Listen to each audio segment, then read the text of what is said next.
We had never worked in the classroom like that.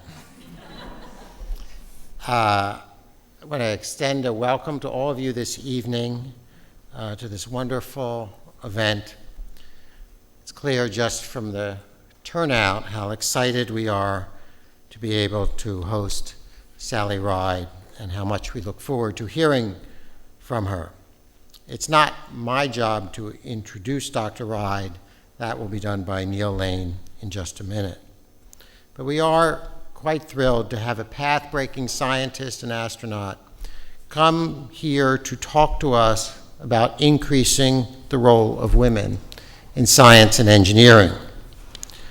On the one hand, we are very proud of what we have accomplished here at Rice. In particular, we are proud to have women leading our efforts in science and engineering and among the most distinguished scientists here at Rice across a range of fields in science and engineering. Yet we know that it is not yet enough, not merely for us here at Rice, but clearly not enough in terms of the society at large. The underrepresentation of women in science and engineering is a problem that needs to be addressed at every level, not only perhaps at kindergarten on up, but maybe even before kindergarten on up. At Rice, of course, we want to contribute by having on our faculty strong representation of women across the full range of fields. In the student body, graduate and undergraduate, having women at every level. But we can also contribute here at Rice by doing the research that is necessary to understanding why women remain underrepresented in science and engineering. In the psychology department, for example, we have colleagues who are trying to understand how boys and girls may learn differently at early ages, and how they may test differently in ways that do not impact on their ability to contribute strongly in those fields. This is not a matter for us merely of equality, although that would be enough. It is a matter, in fact, of national competitiveness and security. If we do not succeed at this endeavor of assuring that the full range of our population, women, minorities, are represented in the fields that we most need them, we will cease to be competitive on the world stage.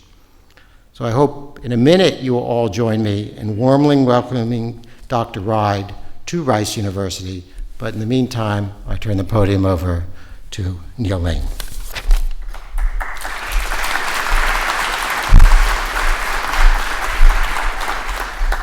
Thank you, President Lebron, and good afternoon, everyone. I'm delighted to be able to participate in this wonderful event.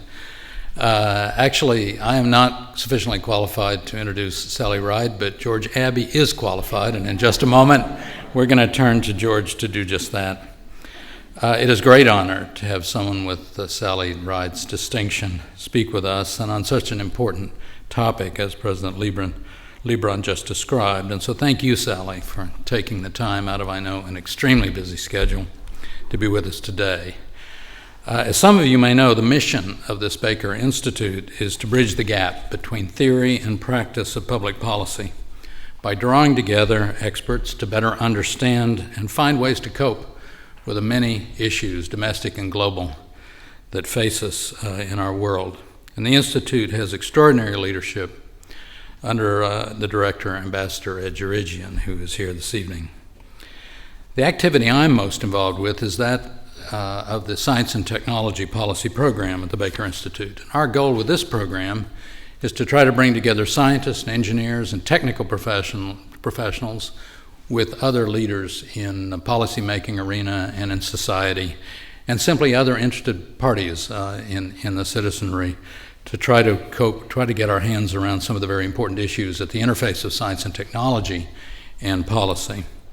I want to acknowledge our co-sponsors with this event. I mean, we had to beat the people away with clubs because there was so much interest in participating in co-sponsoring this event. So we're very selective, and in the Baker Institute, we're very pleased that we have co-sponsorship of the Energy Forum, which is led by Amy Jaffe, and the Space Policy Program, led by George Abbey, who you'll hear from in a minute.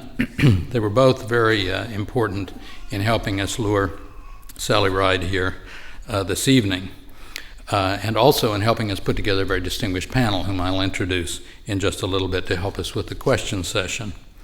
In addition, the event is being co-sponsored by two of the nanotechnology research organizations on the campus, the Center for Nanoscale Science and Technology and the Center for Biological and Environmental Nanotechnology. Sadly, as I think you know, we lost one of Rice's and the nation's great scientific and nanotechnology stars, Nobel laureate Rick Smalley, who lost his battle to cancer very, very recently. And I know Rick would have enjoyed this event. Rick was passionate about the future and exciting young people in science and engineering and technology, and would have loved this event with Sally this evening. We also want to thank the students of the Baker Institute Student Forum. Without the students' interest and active participation, then events like this simply wouldn't be possible. I also want to thank the students for coming to Rice, because otherwise I'd be out of a job. So thank you, students, for doing that. The reason for Sally Ride's visit today, although she's always welcome, we'd be happy to have her on any occasion, but the special reason this time is to discuss the role of women in science and engineering, and specifically to talk about how to increase not only the number of women in science and engineering and technical fields, but their leadership roles as well. It's well known that we do have a problem, as the President said. The National Science Foundation in 2000 reported that only 20% of the bachelor's degrees in engineering were awarded to women. And if you exclude the life sciences, well under half of the bachelor's degrees in many areas, perhaps most areas of science, mathematics, computer science, go to women, even though women comprise the majority of students on college campuses. Fewer women with engineering and science degrees means fewer women in higher echelons of science, engineering, and technology, which not only denies women access to higher paying influential leadership positions and the full range of employment benefits, it also denies the nation of their talents and their insights. My sense is that the level of discussion and concern is increasing in the United States. I'm anxious to hear what Sally thinks about that, and that we're hearing increasing attention to the science, engineering, technology gender gap. I certainly hope that is the case. A number of policy options have been discussed, including stronger enforcement of Title IX policies for agencies and academic institutions. Other options could include promoting family-friendly policies and work environments, as many institutions do, providing incentives for increased appointments of women to leadership positions, and rewarding institutions and government agencies that have made a concerted effort to eliminate the disparity between men and women in science. So to discuss these and related issues, and actually anything Sally wants to talk about, we're delighted to have our keynote address presented by Sally Ride, who, as I said earlier, will be introduced by my colleague George Abbey, who is the Baker-Botts Senior Fellow for Space Policy at the Baker Institute, and as you know, is former director of the Johnson Space Center. And then I'll introduce our panelists after Sally's talk, who will help us with the questions and discussion. George?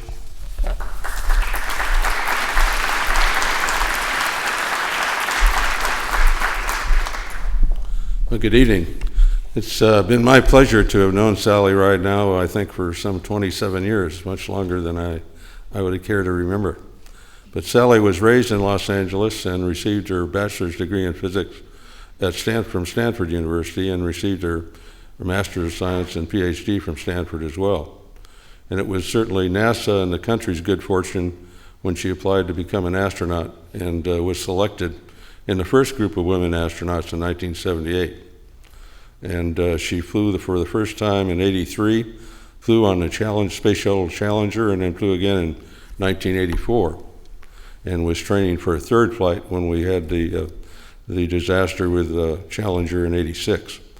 And Sally served as a member of the Presidential Commission that was doing the investigation, and then unfortunately she served 17 years later on a commission that also investigated the Columbia accident. But Sally became the first director of strategic planning in NASA, and published a report leadership in America's future in space. And that really provided a roadmap for this country and for NASA for their accomplishments in the 1990s. She was also the first director of the Office of Exploration at NASA. And then in 1989, she returned to the academic world and became a professor in physics at University of California, San Diego, and then also director of the California Space Institute. But she's always had a great passion for education, and particularly getting young people interested in going into science and engineering. And she initiated, I think, some really outstanding programs with middle schools, a program called KidSat, which allowed students in middle schools to actually control a still camera on board the space shuttle to take photographs and analyze those photographs from their classrooms. And that was a very successful program, and then she followed that on. That program was within the United States, and she came up with another program, EarthCam, that again was addressing students in middle schools, but actually students from all over the world. And they are flying and can operate a digital camera that they can take photographs of from the space station, and again analyze these. And it has been, I think, a great catalyst for these young people and getting them excited about science and engineering. She also initiated another program called Earthrise, which involved cataloging over 20,000 photographs taken of the Earth, and including pictures taken by these young people on KidSat and EarthCam, and making them available to scientists and teachers and students all over the world. And I think those have been really some outstanding programs, and I'm really proud of Sally for her work in that area. But in 2001, she became president and CEO of her own company, Imaginary Lines, and this company puts on events and does productions and publishes publications that are all oriented at getting young people interested in science and engineering. And even though it's only been in existence since 2001, I think they're already accumulating a great record and doing some great things. She's been a recipient of many honors and is a member of the National Women's Hall of Fame and the Astronaut Hall of Fame, and she's published a number of books. But I think more than anything, I think Sally is a great astronaut and a great individual, and I think has been a real contributor and is making a real difference in this world, and I think has always had a passion for working with young people and working with young women and getting them interested in science and engineering. And I'm very proud of her accomplishments, and I know she's doing great things, and I look forward to hearing a great talk this evening. Sally Ride.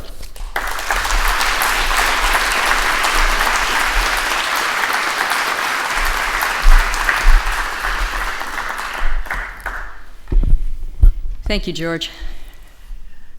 What you may or may not know is that this is the man that selected me to be an astronaut and selected me for my first flight. So, thank you, George. When astronaut Jim Lovell of Apollo 13 fame was circling the moon, he looked back at Earth and called our planet a grand oasis in the great vastness of space. That's extremely unusual eloquence for an astronaut. You're not going to hear any more of that this evening. But just to set the stage for our topic of the evening, let me quote Carl Sagan. "It's suicidal for a society that depends on science and technology to know nothing about science and technology." And of course, he's absolutely right. Our society today doesn't put the value on science and technology that I believe it should, and it doesn't put the value on science education that would enable a productive, technologically capable workforce. What I'd like to do this evening is talk briefly about how I got involved in science and the space program, just a little bit about my involvement in the space program, and then talk a bit about the importance of math and science education, and in particular, my passion, as you've heard, I think, is encouraging girls and young women to go in math and science. And then, as part of the panel discussion, I'd be happy to answer questions on any area, probably best if it is held to women in science. But if you want to know what weightlessness is like, I'll answer that question too. I was always interested in science when I was growing up. It was my favorite subject in school when I was in 3rd grade, 8th grade, 12th grade. I had parents who were not scientists. It would have been very easy for them to kind of subtly push me over towards some area that they had more interest and more knowledge in, where they could have helped me with my homework. But they didn't do that. They thought that if I liked science, that was good enough for them, and they encouraged me in whatever ways that they could, and that was very important to me. When I was in high school, I was fortunate to have 2 very influential science teachers. They were good science teachers. They taught me some science, but that was not why they were important to me. They were important because they helped me build my confidence in myself, my self-esteem. And they said things like, if you were if you were good in math in 6th grade, you'll be good in math in 11th grade, you'll be good in math in college. If you were good in biology in 8th grade, you'll be good in biology in 12th grade, you'll be good in biology in college. You don't get dumber as you get older. And a lot of kids need to hear that, particularly a lot of girls who start to lose some of their self-confidence as they go through middle school and high school. They know they're good in math in 7th, 8th, 9th grade, but they're just not sure whether they're going to still be good in math in college. And it's really important to give them that self-confidence to enable them to go forward. It was that kind of push that I got out of high school that encouraged me to go ahead and declare a physics major when I walked in the door in college. And I stayed a physics major throughout undergraduate and graduate school. I was a student at Stanford just a couple of months away from getting my PhD in physics, sitting in the Stanford student cafeteria one morning, Tuesday morning, about 8 in the morning, reading the Stanford student newspaper. And I still remember to this day opening the Stanford Daily and seeing in the lower right-hand corner of page 3 of the Daily an ad that NASA had put into the Stanford Daily saying that they were looking for applications for astronaut. Now, this was a big deal at the time for a couple of reasons. Number one, NASA hadn't selected any new astronauts at all in over 10 years. So there were a lot of people lined up waiting to apply. But it was a big deal for another reason. This was the first time that NASA had announced that they were planning to bring women into the astronaut corps, and they were actively looking for qualified women to apply. And in fact, that's the reason that they put the advertisement in places like university newspapers and corporate newsletters, because they were afraid and they were smart enough to know that unless they did that, the qualified women might never find out about the opportunity. They were very proactive in trying to get the qualified women to apply. And I think George actually deserves some of the credit for that, because he was head of the selection committee at the time when all this was done. Well, the moment I saw that ad, I knew that's what I wanted to do. I ripped it out of the newspaper. I checked the send me an application and stuffed it in the first mailbox that I saw on my way back to the physics department. There were a lot of other people that did the same thing. There were over 8,000 of us who applied. Out of that group of applicants, NASA selected the first 35 of us to be the first group of astronauts selected specifically for the space shuttle program. And we were to join the astronauts who'd been around in the astronaut corps since the Apollo program. But that group of 35 is pretty representative of what NASA is actually still looking for in the astronaut corps today. That group included 15 astronauts with test pilot backgrounds, 20 astronauts with science and engineering backgrounds. That's roughly the ratio in the astronaut corps today. And that group also included the first 6 women astronauts. And today the astronaut corps is over 20% female, and we're nudging that percentage up all the time, or at least trying to. So I think part of the moral of the story is, for all you students, read your student newspaper. You never know what you might find in there. I should add, just for the parents in the audience, that my father was undoubtedly the happiest person on the planet when I was selected to be an astronaut.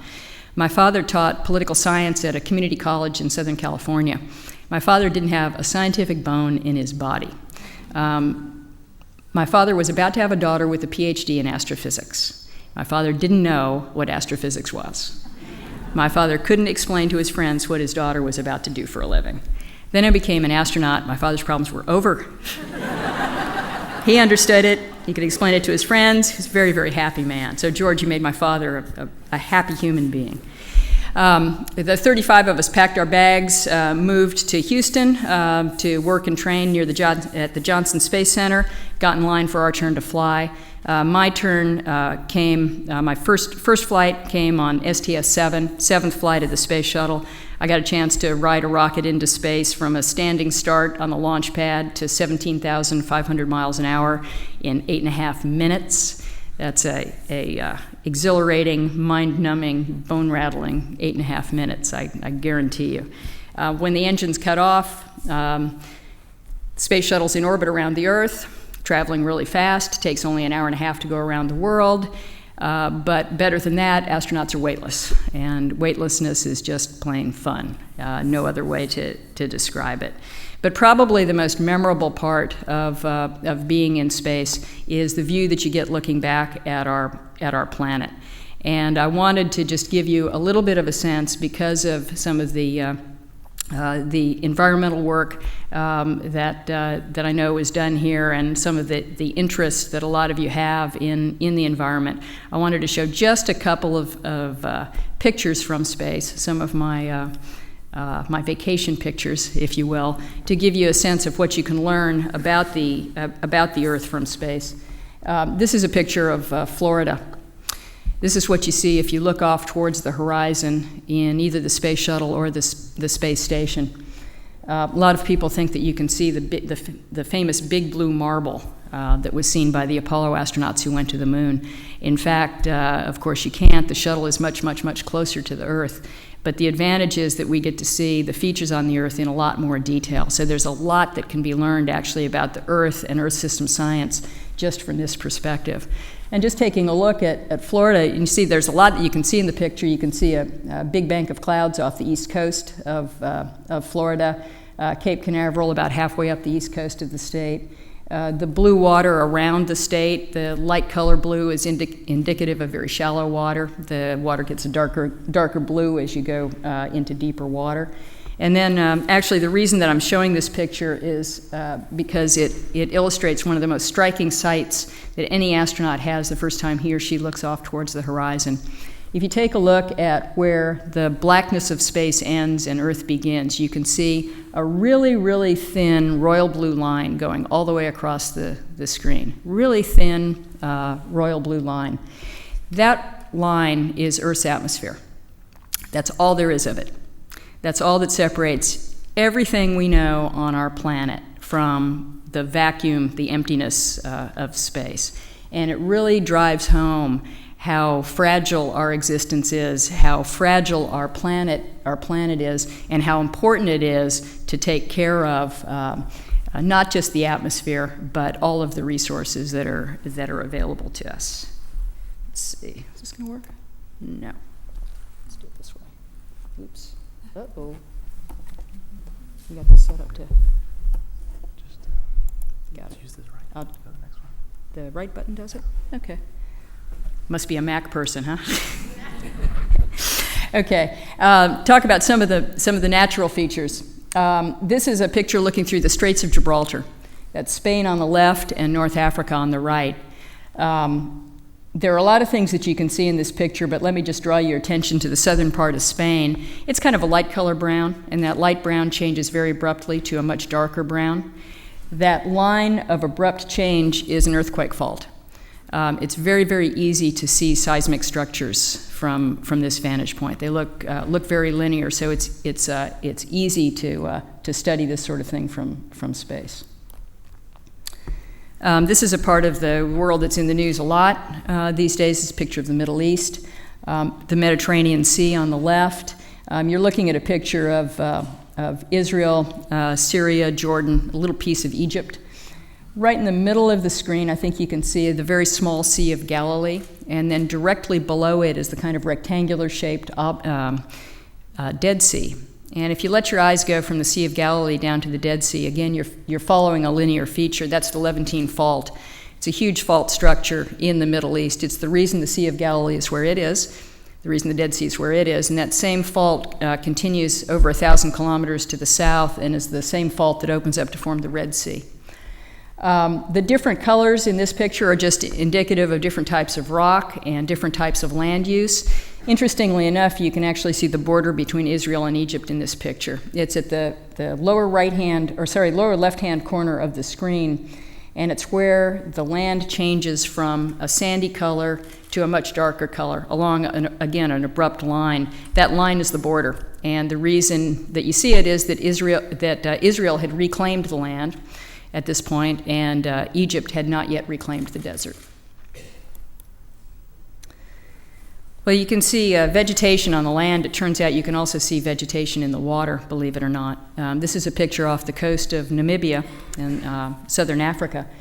And what you're seeing right in the middle of the screen, the big aqua-colored splotch, is actually billions and billions and billions and billions of phytoplankton. Now, phytoplankton are microscopic single-cell plants, but there are so many of them here that the chlorophyll in the individual cells discolors the water and makes them not only visible but really obvious from space. These plankton bloom really stand out. So if you're in the fishing industry these days, you're routinely using satellite imagery to find the phytoplankton because they're the bottom of the food chain. So where there are phytoplankton, there are fish.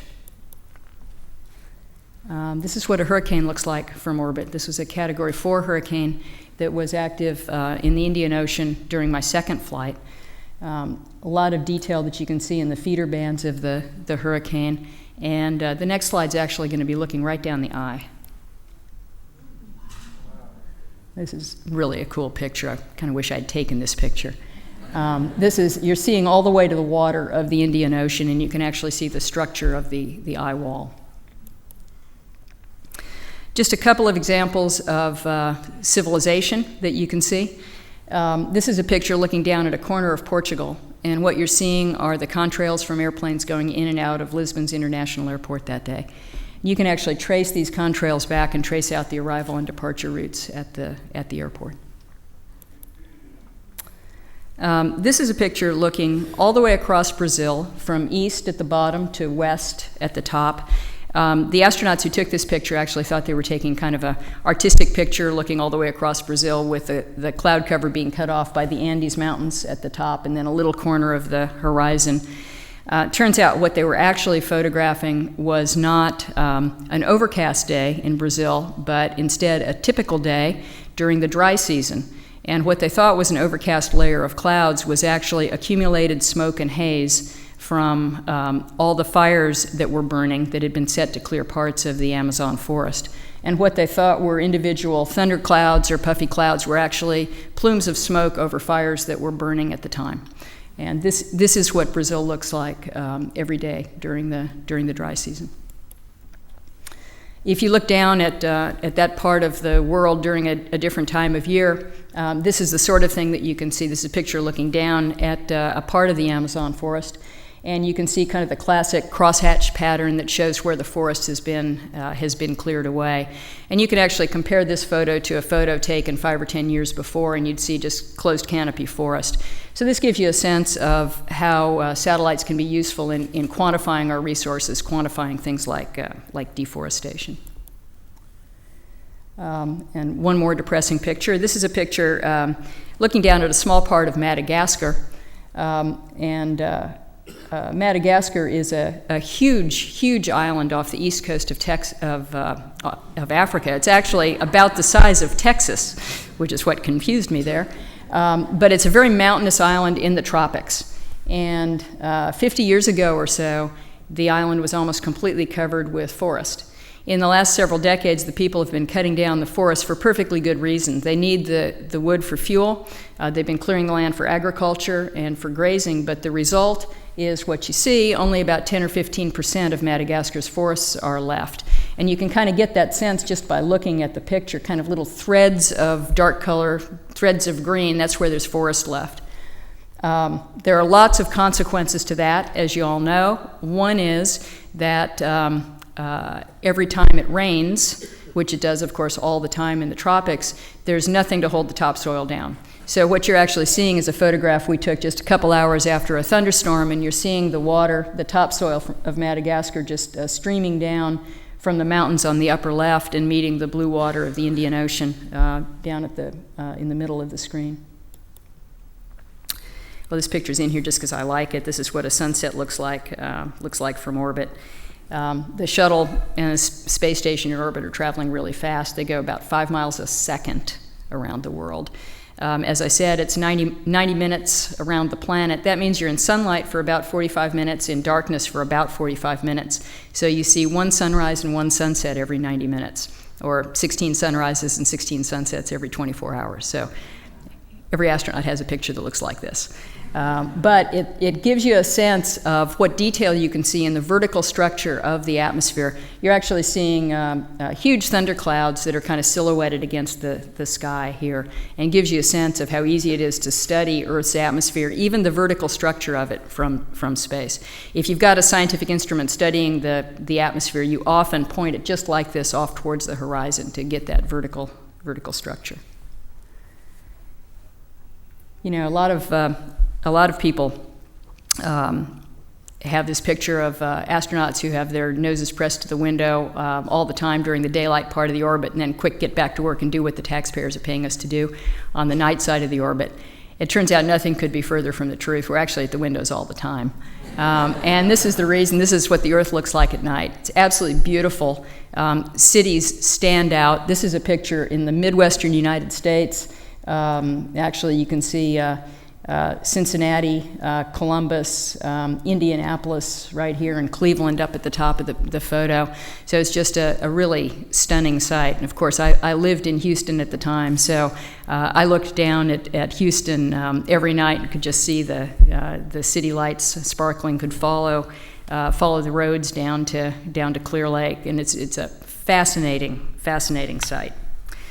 Well, let me turn to a little bit more to the subject of our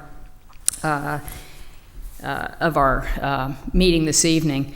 I was the first American woman that got to go into space, but I was not even close to the last. Now, it is very, very unusual for a space shuttle to launch without at least one woman on board. There are often 2 women on board, and sometimes 3 women out of a crew of 5 to 7 astronauts. In fact, my second flight was the first flight to have 2 women on board. Kathy Sullivan was on that flight with me, and she got to do the first spacewalk by an American woman. So as I said, women now make up over 20% of the astronaut corps, and that percentage is continuing to go up. But NASA is doing better in that regard than a lot of other agencies, labs, academia, and high-tech professions. If you look around the workforce today, what you find is that women are still pretty significantly underrepresented in science and engineering. Today, only 11% of engineers are women in this country. 20% of scientists are women. Companies are furiously trying to recruit women into their workforce, but when they come to the universities to recruit, this is true at UCSD, my university, I'm sure it's true at Rice as well, what they find is that women are not coming out with technical degrees in the numbers that they could very easily absorb and that they would like. They talk to university presidents and they say, graduate more of them, and university presidents say, well, we'd love to, but and we lose our share, but they're not coming to us out of high school and declaring those majors in the numbers that we would really like. So the problem starts earlier. On the other hand, if you look at elementary school, and this has been true for a long time, this is not new, this has been true for decades. In elementary school, there are as many girls who are interested in science as boys. There was a study done in 2001 of fourth graders in this country, asking a lot of education-related questions of the fourth graders. One of the questions asked was, do you like science? And that's the way it was worded, do you like science?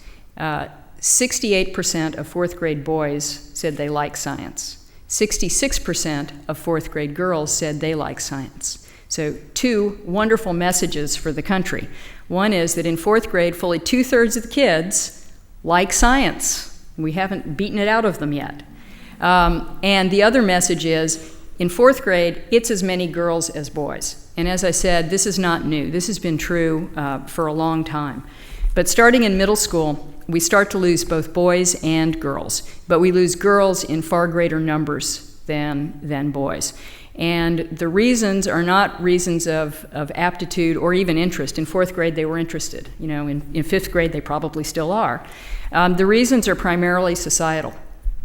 Still some lingering stereotypes out there of what an electrical engineer looks like. Perhaps not an image that an 11-year-old girl would aspire to. If you ask an 11-year-old girl to draw an electrical engineer, she's apt to draw, Einstein with a lab coat and a pocket protector, and that's not what an 11-year-old girl wants to be. It may not be cool to be the best one in your math class, best student in your math class. Kids, particularly girls in middle school, really want to do what they think their friends expect them to do or want them to do. Now, a lot of girls just blast right through this, and I was one of those. I suspect there are many in the audience here who are girls like that, who just didn't internalize these stereotypes, but it affects a lot of girls. And we start to and that's the reason that we lose more girls than boys. I think George alluded to the company that I started, Imaginary Lines.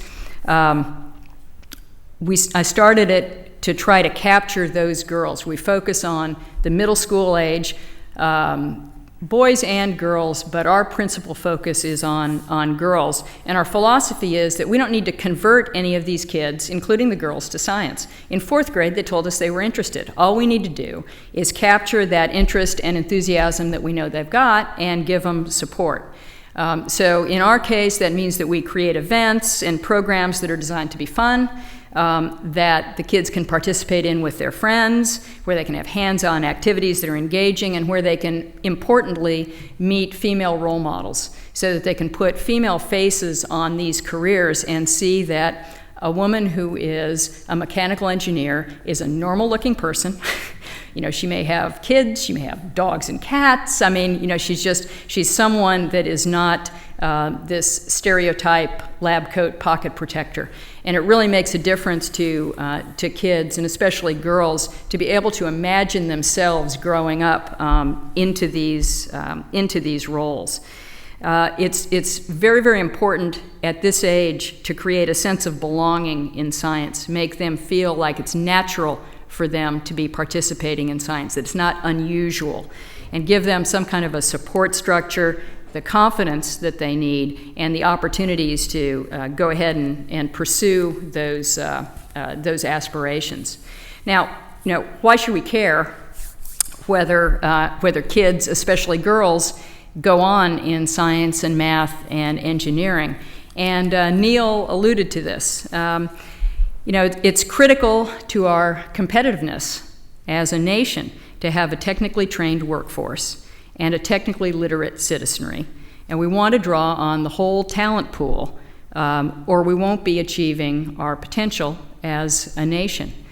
We want to draw on the best minds, whether they're male or female. Now, some people might say, well, women aren't natural scientists. Well, that's ridiculous.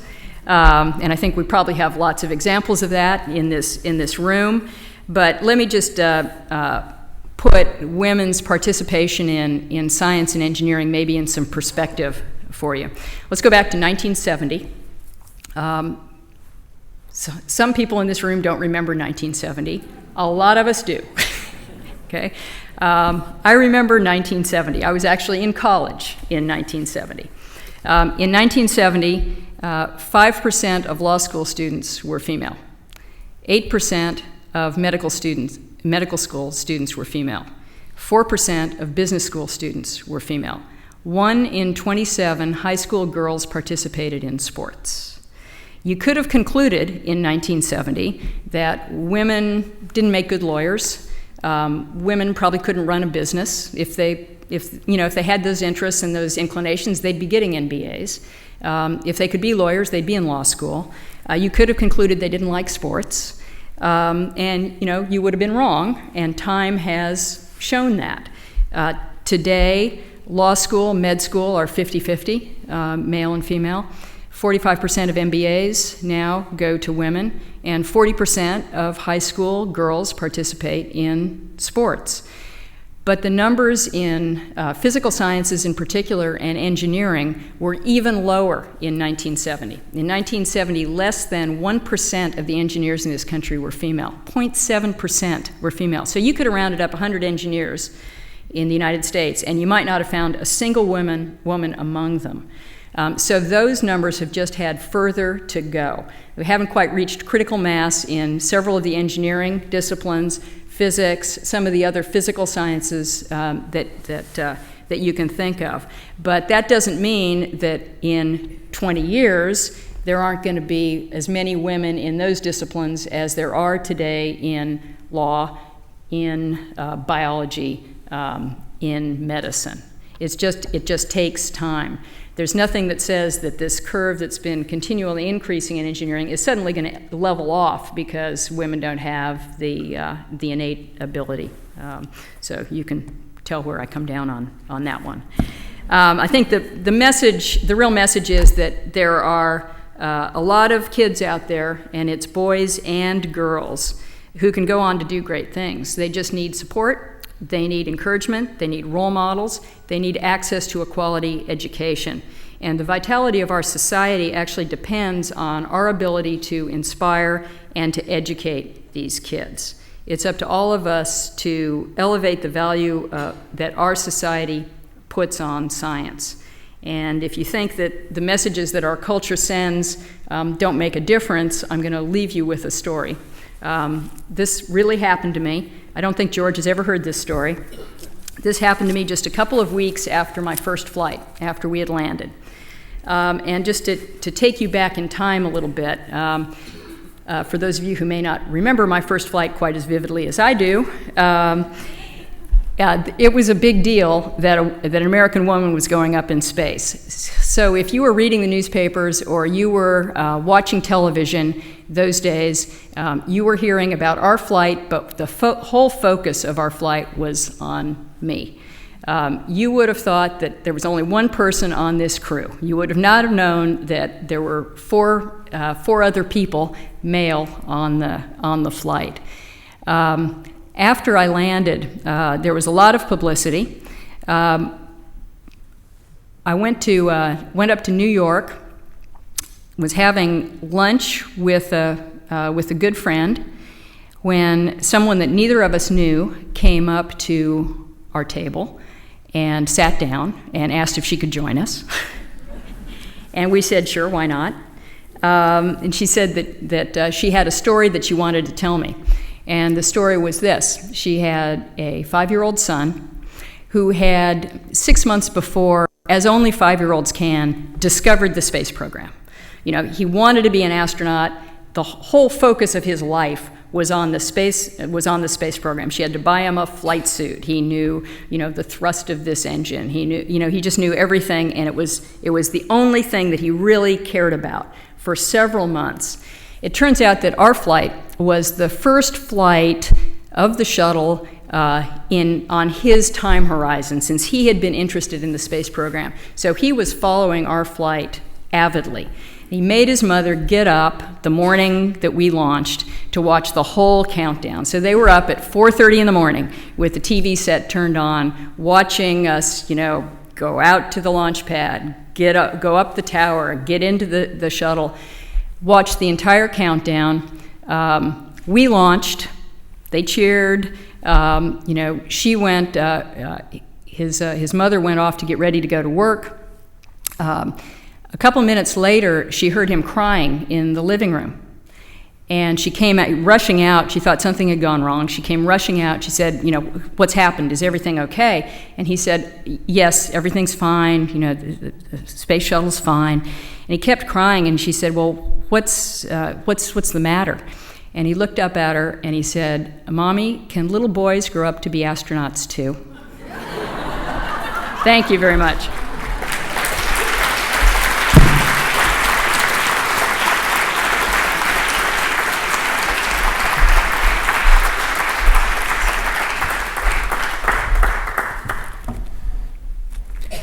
Well, Sally, that was extraordinary. I mean, we thank you for your insights and your passion, and I got lots of questions here, and I know there are lots more coming. Let me ask our other panelists to come up, and then I'll introduce everybody. We really appreciate all of you being with us. So let me say who our panelists are, who are meeting one another. First of all, Ms. Annelle Bay, who's Vice President for Exploration Americas for Shell Petroleum and Production. Ms. Bay has been involved in oil and gas exploration for the past 25 years, including positions as Vice President of Worldwide Exploration for Kerr-McGee Oil and as Exploration Geologist for Shell, Chevron's Ohio BP, and Ornix Energy, which later merged with Kerr-McGee. Ms. Bay can certainly share with us her perspective as a scientist in industry, but Annelle, we also look forward to any observations you may wish to make as we respond to questions and have our discussion in a minute. Thank you for being here. Dr. Sally Keller-McNulty is the new Dean of Rice University for George R. Brown School of Engineering. Prior to her appointment in July of 2005, Dr. Keller-McNulty was a group leader at Los Alamos National Laboratory. She has also been a faculty member at Kansas State University and at the University of North Carolina, Greensboro. She ran the Statistics and Probability Program at the National Science Foundation, a fine federal agency, I might add. And I had the great pleasure working with Sally when I was in Washington. Our third panelist, Dr. Elizabeth Long, is professor, sociologist, and chair of the Sociology Department at Rice University. She's also one of the founders of the Women and Gender Studies program here. Her honors include fellowships in the National Endowment for the Humanities, as well as the Carnegie Foundation's award of the Case Texas Professor of the Year last November. Elizabeth and I have been Rice colleagues for longer than we can remember, probably. Our panelists have agreed to help us out with the questions, and you've agreed to give us some questions, and I have some terrific ones. So please, if you have further questions, write them down on a card, and our Cracker Jack staff will pick them up. So let me start with a question to Sally of my own. I'm sort of curious about policy issues, so what I'd like to know from Sally's perspective is what you find our policymakers think about these issues we're discussing this evening, the Congress, the White House, or in general terms. We'd appreciate your observations on that. It's interesting. I think that, as I said, I don't think that our society, and that includes, I think, Congress and the administration, value science nearly as much as they should, given the role that that it plays in our economy. Having said that, I think that there are many in Congress who do realize that our science policies, and whether these are environmental policies, energy policies, space policies, really deserve more attention than they're getting. I guess that we probably all have views on this, but I've been disappointed in the last few years at the low level of discussion of science policy in the federal government, and I think that the more we can do to initiate that discussion, the better. There has been some focus on education, but that focus has been more on math and reading at the low levels, and not very much emphasis at all on science education. That's about to change with the No Child Left Behind Act is about to encompass science, and we can debate whether that will be good or bad. It will be good in the sense that it puts some focus on science. I think it's going to be bad in the sense that it puts the focus on testing in science, which is not usually a good way to encourage kids in science. Will Sally Ride go into space again? Let's see. How many people remember what John Glenn did? So at age 77, John Glenn was able to call up NASA and say, I want to go back into space again. So, George, when I'm 77, I'm going to give you a call. You can send up an old man. You ought to be able to send up an old woman, too. Let me ask Ms. Bay to comment on following kind of question, and I'd like everybody to comment on this if you like, how your experiences differ from those of your male counterparts if at all, is there some way to generalize in a career? Oh my, in the oil industry, I would have to say when I graduated 25 years ago, there were probably about 20% women in the geosciences, and we've lost most of those women. In fact, overall, in the geosciences across the country, I know we lose 50% into the economy. So somebody has to sell insurance, somebody sells shoes, or whatever else undergraduate geologists do. But most oil companies do want to hire a master's or a PhD. So that does require typically advanced degrees. So what were the differences? The differences were mainly that I was the only female in most meetings, in most groups. But it changed, and more women would come in as we've had significant layoffs in the oil industry over the past 10 to 15 years. The worst was in 1998. By then, I think we'd laid off over 1 million employees in the oil and gas industry. Most of the women then, I believe, in terms of proportionate ratios, took the packages for layoff packages from the companies than my male counterparts. And that was for a variety of reasons. So it's, I'd have to say it's been quite different. There are certainly cultural differences in being in a male-dominated industry where a lot of the jargon and comments are on sports and other fields of interest, and maybe less comments around what women are typically interested in or maybe talk about. But I would say for years I did not talk about my family or home life. I just tried to fit in with the rest of the group that was there. So it's been an interesting career. I would encourage it for anyone. And I go back to really what Sally said. I don't think our society values a science major. I don't think our society values careers in science or understands how challenging, how demanding, and actually how exciting they can be.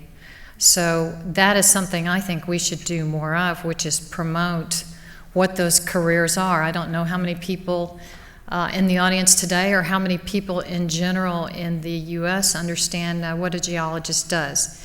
And maybe that's not the area to start. The oil industry is somewhat on the downside of most of the people in the U.S., especially with today's current energy issues.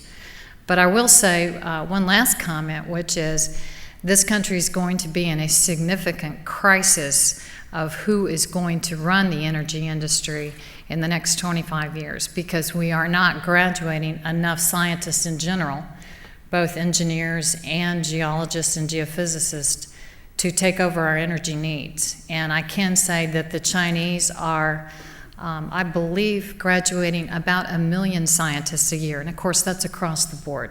So that's not specific to the oil industry. Thank you. Dean, Sally, do you have a comment on that, or anybody else? So how my career path differed from my male colleagues. I guess it's something I never really thought a lot about when I was going through school. I sometimes think I sort of fell off the apple crate and ended up in science and engineering almost by accident. And I never really did think a lot about that until 2 times. I think it was the first time was when I was at the National Science Foundation, which had an interesting configuration of men versus women in the foundation, and I realized that as I went around the foundation meeting other science officers, that the first thought that people had was that I was someone's secretary. And so that was probably the first time where it dawned on me that, oh my gosh, there's something going on here. And then I think the second time was the very first summer that I got to spend as a visiting scientist at Los Alamos National Laboratory, fairly early in my career. So maybe that was the first time. I may have my order wrong. And it was a very odd thing because Los Alamos National Laboratory is a laboratory for which less than 10% of the scientists are women. But nonetheless, the statistics group at that time, albeit small, had quite a few women at all different ranks. And I came home that summer and rejoined my faculty at Kansas State University, where I was the only woman on faculty to the point in time that I left in the department that I was in the statistics department. And it dawned on me that I had been in a really different environment during the summer. And it was an environment that I really enjoyed, and that there was really something to the diversity issue, and that it's really important to bring the different folks together and bring different views together, that it really does make a difference. So I think that those were two points in my career where I realized that I did have to not simply do my own thing. I really needed to try to pay attention to the environment and try to help change it. But you're a sociologist. Be interesting to have that perspective. And I have another question for you also, but if you'd like to comment on this one, that would be quite interesting. Well, I guess one of the things I'd like to say is that the experience of being the only woman on the floor and being mistaken for a secretary is one that I actually shared as a social scientist when I first came to Rice. So it for me has been perhaps a sort of perverse pleasure to see the women's room fill up with other women faculty members, as well as talented staff who are also women. And maybe I've thought about those issues more systematically as related to social structural stuff, but watching the environment become more friendly to women and to their lives has been one of the pleasures of growing older at Rice, actually.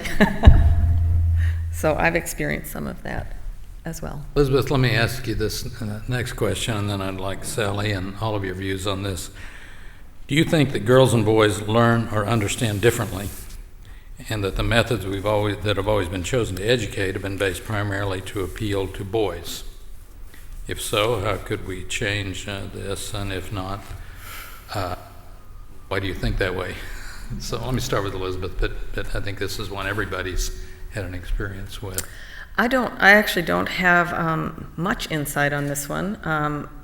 I do feel that there's some really obvious ways in which subjects can be made inhospitable to girls and more hospitable to boys. I'm not sure those are that interesting, but obviously if you teach math with examples that only come from boys' lives, that will convey a subtle message that girls are not as welcome. If you show people in a field and all those people are a certain kind of people and not a certain other kind of people, yes, that will also convey a message. In terms of learning styles, I'm not sure. In sort of larger terms, it's not something I've studied. I always did pretty well at the standard modalities. I watch other people, both boys and girls, not do well at some of those modalities, so at this point I don't know about this sort of distribution on a more subtle level between different styles of learning and teaching. Sally Ride, what have you found? I think that probably the first thing to say is, everybody's different, and so it's very difficult to generalize in this. In response to this question that boys learn one way, girls learn another, that's just not the way people are. People are individuals, and different people learn differently. But there have been a couple of relatively recent NSF studies. Actually, it's that government agency it's a good that place. does they good do work. good studies. That have indicated that a good way to engage girls in science and to teach them science and math is to have the activities, first of all, have hands-on activities, have them work collaboratively in small groups on projects, make sure that there's an emphasis on the need to communicate, and that there are avenues for communication during the processes.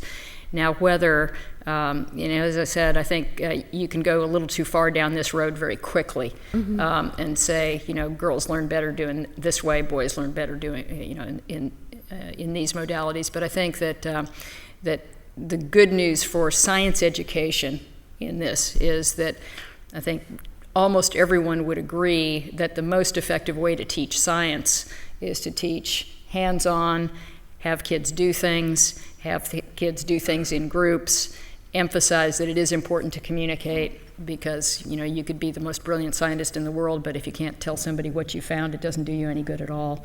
So I think that that I'm less concerned about whether girls learn better one way and boys learn better another way, and more concerned about what is the most effective way to teach science to the largest percentage of the kids. And I think that benefits both the boys and the girls. Other comments? Anybody else? Well, I don't think boys and girls necessarily learn differently. I do think I go back to how we promote, maybe even use the word advertise, careers in science. And an example would be, for example, at my daughter's school, when she was quite young, I want to say maybe 6th grade, a woman came who was a chemistry major, and she worked for Mary Kay Cosmetics, and she mixed all kinds of creams and makeup right there in the classroom, and the girls loved it. And here's an example of you could have a career in chemistry, and did you realize you could work for a cosmetics company? And it excited all the girls. I don't think they actually had any idea that's what some chemists can do. Whereas maybe more boys just choose to go into chemistry and they'll find the career out there for them. So I really think that's a key aspect, is that do people know what these scientists actually do? If you ask an American today, what does a doctor do? You basically have an idea, even though there are, and I mean a medical doctor, even though there's certainly specialties that they may not understand. But I think other areas of science, people just do not know exactly what they do and how exciting it could be. Add something? I guess I'm going to agree with Sally's comment that I think we really have to focus in general how we teach science and engineering, because it's really scary, the pipeline among men and women that are not coming forward into the fields, and we really have to worry about that. I think that one of the things that we don't do well is make it interesting, is to the branding issue. Kids today really, they really focus on branding. And what's a scientist, what's an engineer? They don't really know what that is. Having role models of astronauts and other types of scientists that they can resonate with is very, very important. And so somehow we need to convey more about how exciting it is to be a science and engineer, and it's not simply about doing math or solving equations or following a recipe, that it actually is really something that's going to be much more exciting. And I think that's tough to do. I think we actually do not do an excellent job of that at the university level either. This is a commercial message. The message is that the American Association of University Women sponsors a one-day conference, Expanding Your Horizons, to enable middle school girls, 600 of them, to experience career in math and science. So we're trying. That's the message. Sally, another question. Sally Ride, do you hang out with female cosmonauts? Okay. Well, first, I don't know what hangout means. But first, let me go back to your plug, your paid political announcement there. The Expanding Your Horizons programs are great. They're really good, and I think that there are a couple of them here in the Houston area, and they're really good events. And we've actually tried to replicate some of them in some of the programs that we do. Do I hang out with female cosmonauts? Hang out, probably no, but I actually know a couple of them, and they're very, very good, very friendly, very dedicated people. I had a chance shortly after my first flight, actually, to meet Svetlana Savitskaya, who was the second Russian, then Soviet woman to go into space, and she and I enjoyed each other quite a bit. What can be done about what should be done? How should we proceed with the current discussion about intelligent design being taught in our schools, in science classes? Don't all jump at once. Are you looking at me? Sally, you want to start off on that? Sally Ride, and then we'll... Thanks. Are you running for political office? Let me ask. this one is easy for me. I mean, I just, it's what is Kansas thinking? It's a real. I think it's indicative of how little our society understands what science really is, and how little it really values real science. That this debate could even be going on. And I think that I've got several friends who are scientists who are pretty actively involved in debating the intelligent design, the people who are promoting intelligent design. But it's an ongoing battle, and the reason that they have an ear and that they've made the progress that they've made is that the American public simply does not understand not only what a scientist is, but what science is. And that's the fundamental point that we have to get across to people, or they will think that intelligent design equals science. They'll think that astrology equals science, and then once you go down that road, I mean, you're dead. Any other comments on Yeah, this one? since I'm not running for political office. Oh, okay, thank you. No, I don't think it should be taught in the science classrooms at all. And, do we need to look into more maybe what the fear is among people? Because there certainly is a lot of fear in the public about science. And, to the extent that you see people getting so involved politically in what is being taught in schools and what is being required in textbooks. And I hope the state of Texas doesn't institute that plan that's going on in Kansas. I'd like to say something from a slightly different perspective, and I guess this is a commercial announcement as well. One of the postdoctoral fellows in our department has been doing a really fascinating study on natural and social scientists and the way that they both believe or feel in terms of religion or spirituality, and how they think religion and science ought to relate or do relate in the world. And it seems to me that one of the things that comes from Elaine's work is a sort of broader sense of how one might think of science and religion together than have appeared in the sorts of debates that seem to be occupying the public stage at this point. So I think it's very interesting to see the way that different scientists have thought about the interrelationships of these things. So I hope that can begin a dialogue about other ways to think about science and religion in the same breath than the sorts of fearful kinds of discussions that seem to be occupying so much airtime. I actually agree with that, and I think that there is room for a lot of discussion about science and religion and the relationship between the two, and there are appropriate places to teach that and discuss it. And I think that what we need to be very, very careful of is that we don't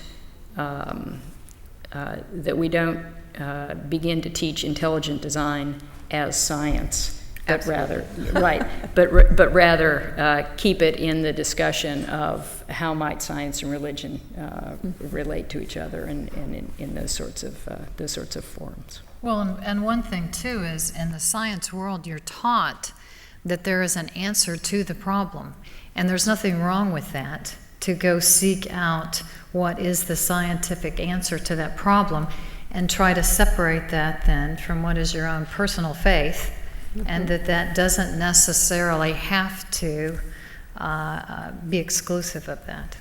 Yeah. One thing I've had a problem with in some of these discussions is the tendency to separate nature from God. I suppose you do believe in a God, a supreme being who created everything, including nature. So why then would all the natural explanations be viewed by religious people, some religious people, as being somehow ungodly, I guess, to use another phrase. So I think we have a lot of work to do. I appreciate your responses. Along those lines, is there a Hubble telescope going to be taken care of? Are we going to have a Hubble telescope or a successor? I certainly hope so. I think that, I speak to a lot of different groups, and one of the things that was really brought home to me over the last couple of years is how passionately the public feels about the Hubble Space Telescope. I mean, the public appreciates what Hubble has done and appreciates the discoveries and does not want to lose it. And I was, frankly, a little bit surprised by. I expected that passion among, fellow scientists, astronomers, but it is definitely there in just kind of the average person on the street. And so it is my hope that we'll send the space shuttle back up to repair Hubble, and I think that there's some possibility of that now. Thank you. I hesitate to ask this next question, but I see a Hubble person. Hesitate to ask this, but given the importance of this incident, I think I need to do that. A couple of months ago, university professor, this says Yale, but it was Harvard University president Larry Summers, made a comment about women and science education. And the question is, what was your reaction to his comments? Anybody who would like to? So I don't know if this is visceral, exactly what kind of reaction, but I think the writer of the question would like an honest response to how you reacted to hearing about it. Well, I certainly had a negative reaction to it. It just causes us to take steps backwards. I don't think it's true. I don't think that women are second rate in understanding math and science and their capabilities. I think it has a lot to do, Sally, with what you talked about, going through middle school and changing your perspective of what you think is important. There's a critical time there that we don't need to lose those girls, and we are. And if we could just keep them focused, I think, in continuing to take math and science classes, I don't think we'll lose them, because they'll come back to us. So that's my fear, is that they actually step out of math and science completely and say it's too difficult, because then they don't take 4 years of math and science in high school. And if you don't take that, then you have an extremely difficult time choosing a science career in college. So you might get there and say, I don't want to take calculus, or I don't want to take another subject. So when somebody at Harvard University makes a statement like that, it's not helping the situation at all in us trying to get more women involved and interested in science and careers in science. Any other reactions? I think that time sort of bore out how crazy his comment was, but there's sort of an upside to this in this sense that as a result, we had people across the media on every channel saying exactly what's been said here about how exciting it is to be in science and math and in engineering, and how it's a wonderful career choice for women. And so, there was sort of a silver lining. Interestingly, I think, my reaction was probably the same, certainly the same as yours, that, I was very irritated by the remark, and I think that one of the reasons that it simply didn't go away, for months and months, this was a story, was because so many women reacted the same way. It just really hit at a very visceral level. Why don't you think we have the innate ability to do science? And that's what, there was so much commotion as a result of the reaction that women had, that the story just didn't go away. And I agree, we could not have planned it. Men Yes. as well that our colleagues around the globe just had to pick their chin up off the floor going, what? I think it may derive from, though, some of the cultural differences between men and women, and what had he seen specifically that made him make those comments. Because in some ways, is that any different from the discussions we certainly have? In senior management, there are not a lot of women in senior management in the oil and gas industry across the country and even around the world. And it's easy to have that discussion, well, she's not ready or she's not the right person for that job. And it's a way of thinking about what do they bring to the table and how are they perceived by the other people in the room, which may be that they're judged against how men behave, how they act in meetings, and how they perceive data. So it's curious what brought him to that point. Well, let me ask a question then along those lines. So the question here is, in addressing the disparities between men and women in science engineering, there has been a focus on childhood differences. Isn't the real problem persistent discrimination against adult women? For example, this questioner points to the Scandinavian study, survey that I recall being published, I think, in Science magazine, about discrimination in funding decisions along gender lines. So is the real problem persistent discrimination? Anybody? Well, I guess I'd like to. Discrimination seems to me to exist mostly in subtle ways these days, more subtle than in the past, or at least that's true of the places I've seen personally and studies I've read. So, yeah, there are ways in which work environments can be inhospitable and cultures of work can be exclusionary. I think you probably get less of the, oh, we don't want to hire one of them because she'll just get pregnant and stop working, which was actually common 30 years ago. But I also think that there are some really big structural issues that come into play. One is the division of labor in families and at home. So, you know, people bring different lives into work, and that's a persistent difference that men and women tend to replicate over the generations, and that I think needs to be addressed by work environments in order to make them genuinely hospitable for women. I think too that many professions, and this is true of a lot of the sort of knowledge-based professions, operate on a sort of tournament model where you compete as a young person for rewards down the line, and that too corresponds most often with women's childbearing years. So that puts women in an interesting position vis-a-vis those competitive tournaments. I think it's also true that I don't know whether you'd categorize this as discrimination. It's certainly a very, very subtle form of discrimination, but it's almost the cultural perceptions that kind of get imprinted on people and then can have very, very subtle effects. And there have been several really interesting studies that have been taking, sort of done gender-blind studies of things. So, for example, it's in scientific papers that have been submitted for review, for technical review, for review on whether they'd be accepted into a publication or not, having the names removed. And when the names are removed, the men and women authors, first authors, tend to get papers accepted at about the same rate. Right. When the names are not removed, the male scientists tend to get theirs accepted at a higher rate. And so that just says that, so the reviewers, there's just something probably very subtle going on. The reviewer sees a name, and that influences their perception of the paper. And that's very, very, very, very subtle.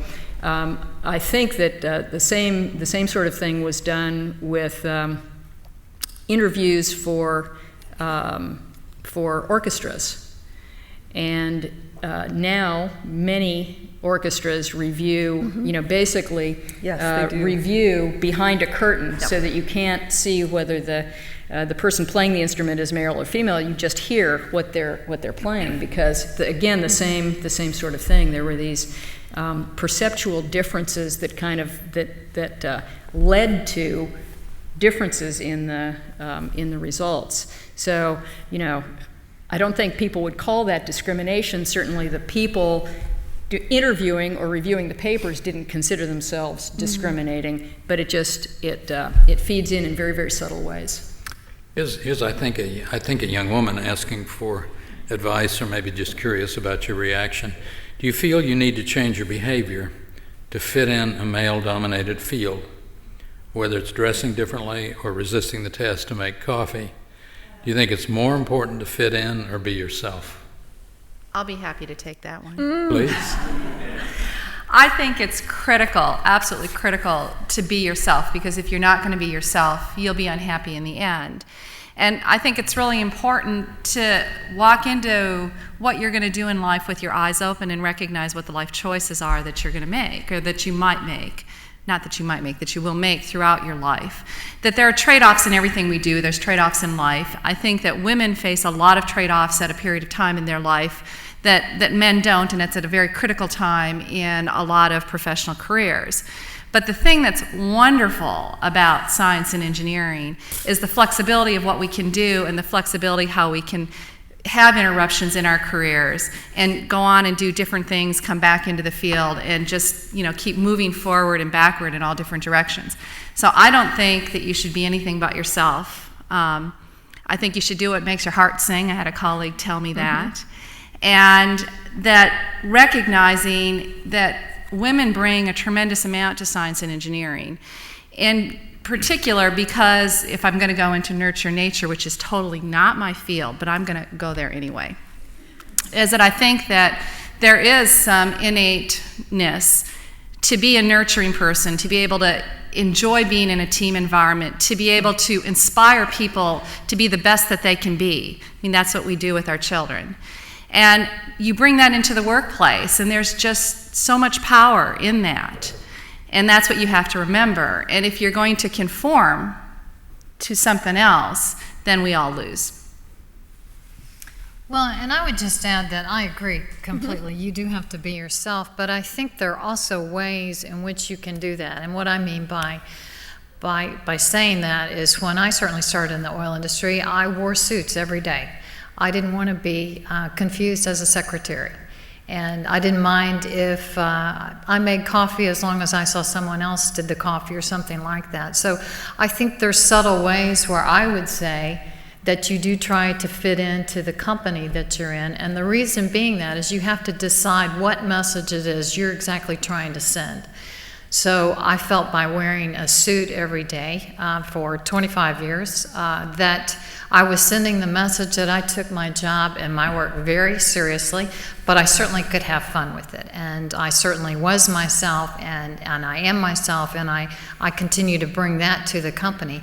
But just to walk in and say, I'm going to be who I am, and I don't care what this company is like, just puts you, I can just tell you that you're judged daily by who you are and what you look like. And if there are some subtle differences in that company, you're putting yourself at a disadvantage where you could easily be at an incredible advantage just by looking around you and seeing where the company is and what's going on in terms of that atmosphere. So it's a subtle difference from what you're saying, and I'm not saying don't be yourself, but you certainly need to look around and see what's going on. Here's one for Sally Wright. It's a little bit long, but I want to be sure I'd read this. The last time I heard you speak, I was 7 years old. And I think this person's still young, okay? I'm sure of it. I was 7 years old, and I was watching you on Sesame Street. Is that still on? Okay. And you were telling Oscar the Grouch what your job at NASA was. At that moment, I looked at my mother, who was washing dishes, and I told her I wanted to be like you and work at NASA in space. And she smiled and said, "You have to be smart." I told her I was smart. And from that moment, I did what I could to become just like you. Now, 22 years later, I am at NASA JSC. I'm a civil servant there. In my second year of my PhD in mechanical engineering here at Rice, looking at heat transfer and electric propulsion systems. Because of medical reasons, I'm disqualified from being an astronaut. So what job would you recommend I shoot for?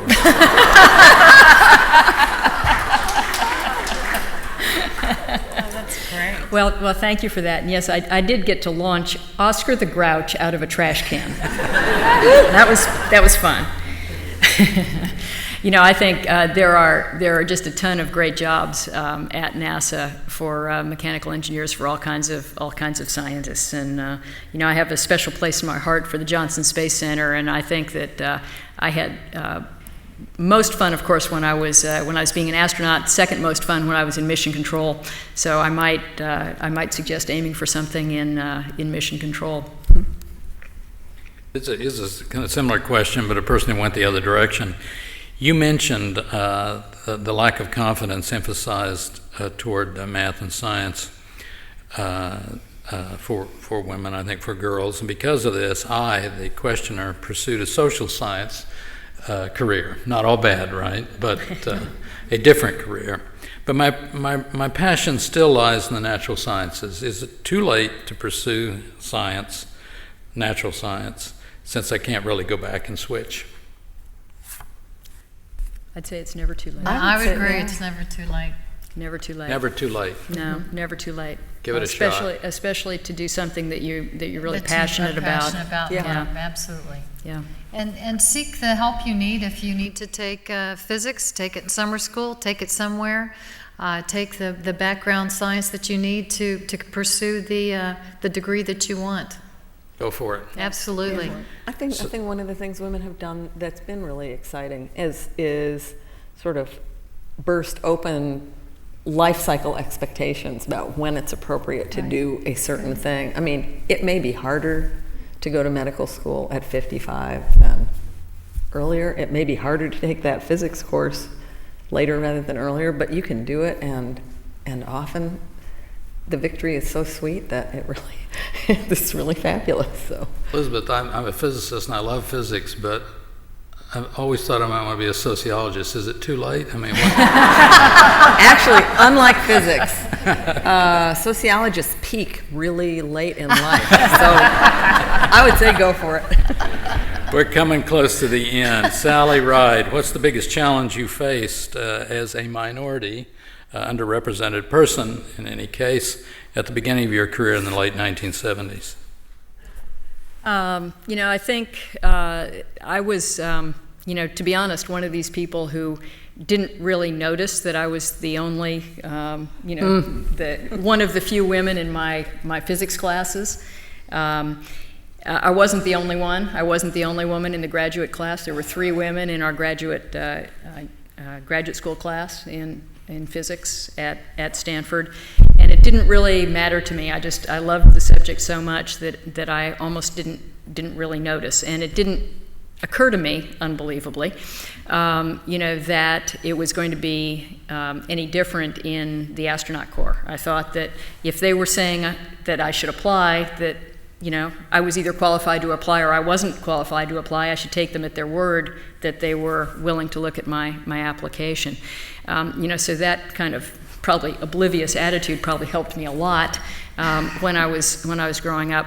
And I'm happy to be able to say that I really didn't have any overt obstacles. Many women in my generation did. Many women were actively discouraged from going into science in my peer group, and I wasn't one of them. So I think that the main challenge for me was really kind of finding my own support structure, which everyone needs going through school, going through science, going through engineering, whatever you're going through. You need to have people you can talk to about it, people who will support you, people you can ask questions of, people who can kind of steer you in the right direction. And I was, you know, for me, those were men, and you know, male colleagues, male students, and men. And I was comfortable in that group. The same would not be true of a lot of, I think, of a lot of other people. But that was probably the biggest challenge for me, was making sure that I had that support structure that worked for me when there weren't a lot of women that I could have turned to. Another one for Sally Ride. This is from an airline pilot in a major airline. Have you experienced free fall other than in orbit or training in the NASA plane? And the second question, was there amateur radio on board the shuttle during your mission flights? There was no amateur radio on board the shuttle during my flights, but there has been on a lot of flights, and it's a very, very cool program, and experienced free fall. So have I ever jumped out of a perfectly good airplane? No. I have not. I think, Well, there's plenty of time. There's plenty of time. There's plenty of time. So really only in airplanes that either training airplanes or acrobatic airplanes or in space.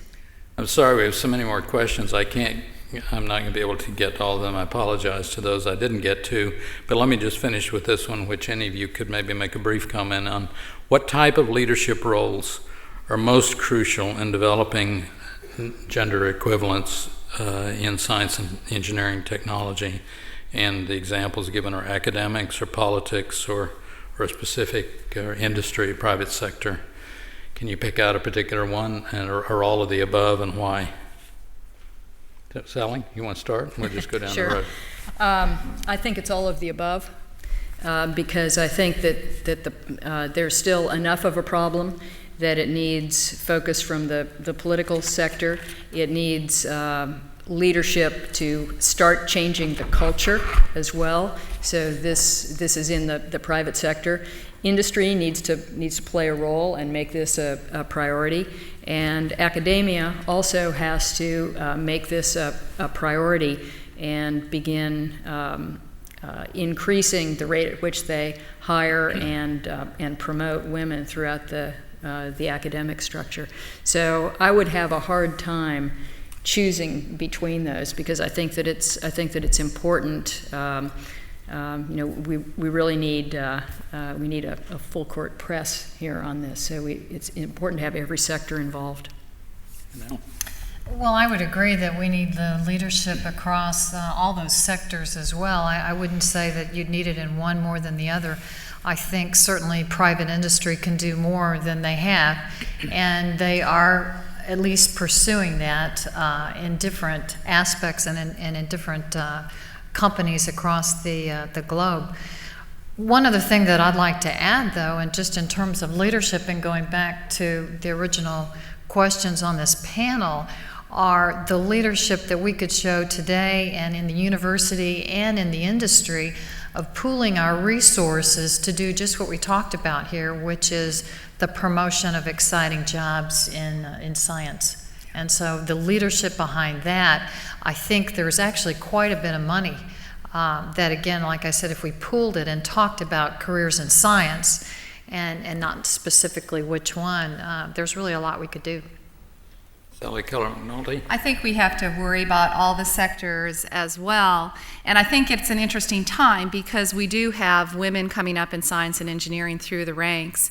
And if I look, for example, at the universities, we also have women that are assuming leadership positions within these organizations. At least I think we do. And anyway, what I'm fearful of is because we still have such small numbers coming up through the ranks, it's a much smaller pool to draw from. Yet, I think we do have a lot of success in bringing women from that pool into some positions of leadership. And I worry that we're going to have a middle missing pretty soon. Elizabeth? I agree with the people who say that every sector is really important. I think one of the things that I've taken away from this conversation actually is the crucial nature of inspiration,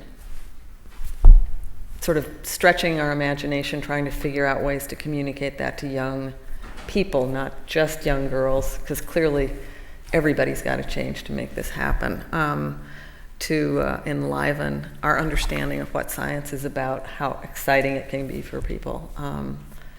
And I think that means mentors and sort of wise elders, actually, in a variety of fields, trying to make that dream come alive for people. Thank you very much. Please join me in thanking Sally Ride and all our panelists for a wonderful.